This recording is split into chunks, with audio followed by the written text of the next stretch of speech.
Yep. We got here a little chili lime safe catch.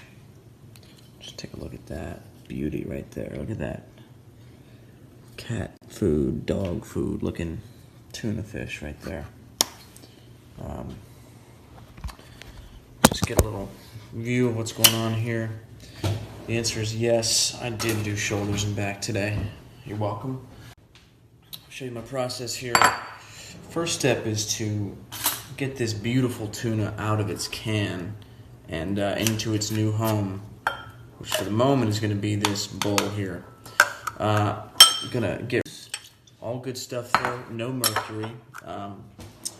Next step is going to be some mayonnaise. Please hold while I go grab the mayonnaise.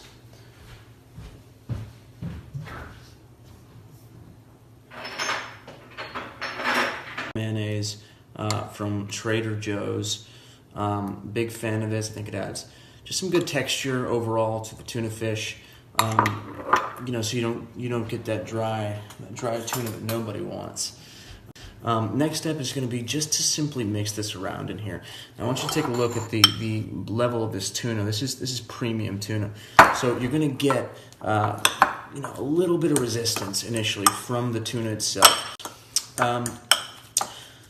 I've been a tuna enthusiast for a long time now, and it's something that not a lot of people understand. It's sort of a niche market these days. A lot of people are heading towards the pre-packaged, pre-made stuff that you can get at, any one of your Jones on Third, any one of your places that's going to sell you just a fancy tuna fish. Any one of your places that's going to sell you just a fancy tuna fish, lots of bells, lots of whistles. But what you want to do is have that personal connection with your tuna. And that's what we're doing here today. I'm glad you're on this journey with me. When we get to the other side, you're going to get to see the taste test. I like to do this just to give a sense of where my brain's at and what I'm thinking after I've really earned the tuna fish, which is an important piece. All right, so now we got the mayonnaise. Mayonnaise is done. Next step is going to be just a little bit of seasoning. Now, what you should know about this safe catch is that it's pre-seasoned, pre-flavored, so you're not going to need a whole lot, but we're just going to add a little bit just to give a little extra spice. Just a minute. Now, what we have here is just a very simple McCormick sea salt grinder. Nothing fancy about this. You can get this at your local grocery store, and you're going to want to. This is going to add a lot of flavor to this tuna fish. Now I usually go clockwise around the bowl once and then one drop right in the center. I give that a little mix, make sure it gets in there, hits the different spots. So it's going to be a combo of just your classic black peppercorns, grinded down. And I go straight through the middle and then across. A little bit of an X. So there's one, there's two, and I leave it right on top. Last piece of the puzzle, this is where, among other tuna enthusiasts, I've had questions about why I do this, but I think it's important to note that each person is entitled to their own tuna journey, and today you're seeing mine.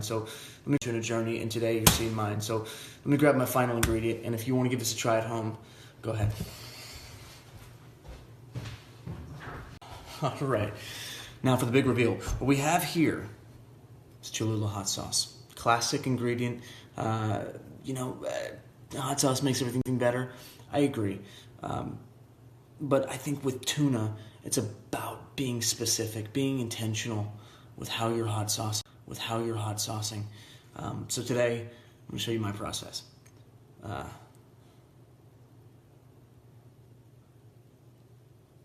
There, that's all it is. My hot saucing. All right, we've finally reached the end of the road. I'm about to taste test this. Always important, remember, new utensil before you do your taste test. You don't want a little bit of that extra mayonnaise left over on the utensil. You want to make sure you got a clean fork. Wow. That is spectacular. That is the best tuna I've had all day, by far, perhaps all week. Thank you so much for joining me. I'm going to get involved in this. And I'll see you next time for Tuna Adventures with Nick. Thanks, y'all. Bye.